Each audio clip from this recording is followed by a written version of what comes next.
Bonjour, aujourd'hui nous allons parler des notions de diviseur et multiple. Nous allons voir ce qu'il en est à travers deux exemples, 12 divisé par 4 puis 12 divisé par 5. De ces deux exemples-là, nous tirerons des conclusions et par la suite nous généraliserons. Alors commençons par 12 divisé par 4. Vous voyez qu'ici on va poser les divisions comme on le faisait dans les petites classes.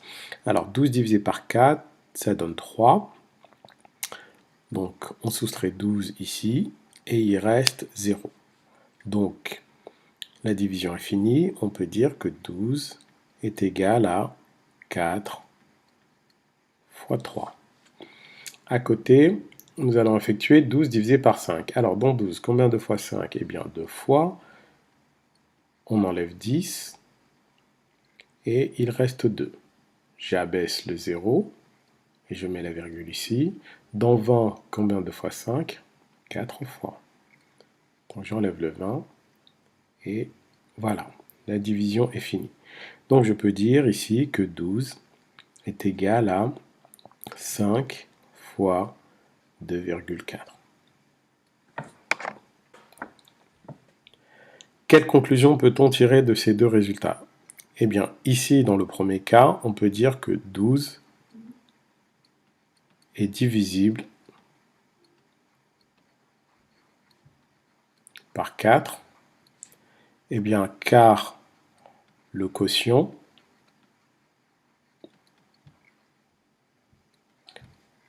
de 12 par 4 est un entier, un nombre entier. A l'inverse, ici, nous allons dire que 12 n'est pas divisible par 5,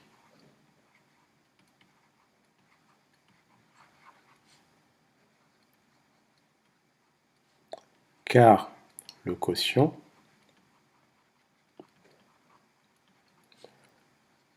de 12 par 5 n'est pas entier.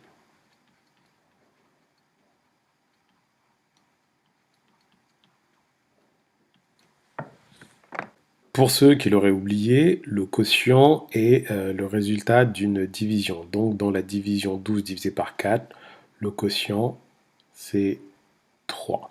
Et dans la division de 12 par 5, le quotient c'est 2,4. À présent, généralisons les notions de diviseur et multiple. On va considérer un nombre A entier et un nombre B entier également, mais B doit être différent de 0. Alors pourquoi B doit être différent de 0? Parce que nous allons poser la division de A par B et on ne peut pas diviser par 0. Dans les petites classes au collège, on n'insiste pas trop dessus, mais à partir de la seconde, c'est une faute de ne pas poser la nullité du dénominateur quand on écrit un quotient. Alors, on va poser A divisé par B, et on va dire que ça c'est égal à Q. Q comme quotient. Eh bien, nous allons distinguer deux cas. Premier cas, si Q est entier, donc si le quotient de A par B est un nombre entier, alors on peut dire que A est un multiple de B et de Q. On peut également dire, dans ce cas-là, que B et Q sont des diviseurs de A. Si on transpose sur notre exemple, puisque nous avions que 12 divisé par 4 était égal à 3, eh bien nous pouvons dire que 12 est un multiple de 4 et de 3. Nous pouvons aussi dire que 4 et 3 sont des diviseurs de 12. Les deux expressions 12 est un multiple de 4 ou 4 est un diviseur de 12 sont strictement équivalentes. Donc vous pouvez dire l'un ou l'autre. Le deuxième cas, c'est si Q, donc le quotient de A par B, n'est pas entier. Alors A n'est pas un multiple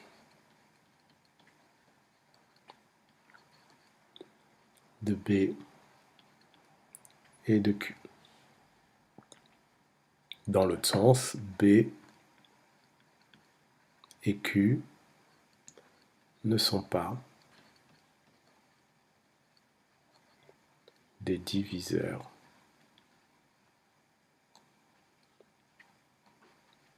de A. Et donc, on ne va pas le reprendre ici, mais ce serait exactement la même chose, puisque 12 divisé par 5 était égal à 2,4, on peut dire que 12 n'est pas un multiple de 5, et on peut dire également de façon équivalente que 5 n'est pas un multiple de 12. Voilà, c'est fini pour aujourd'hui, j'espère que vous avez apprécié la vidéo. À très bientôt.